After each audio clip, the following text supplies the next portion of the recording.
各位好，歡迎嚟到大象電視台。咁咧，我啱啱通知咗港鐵嘅職員啦。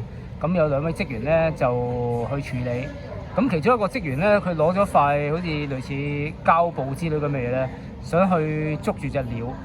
咁但係隻鳥啊，梗係要逃走啦。結果之後咧，嗰隻鳥咧喺個幕門嗰啲罅嗰度咧飛咗落去路軌，咁都冇辦法。即係其實我建議嗰個職員唔應該咁做嘅。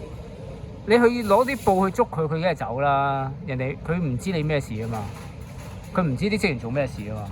咁最好就係揾個籠，一定要用啲有利去吸引佢入嗰個籠度，捉咗佢之後放翻出去大自然咁啊最好。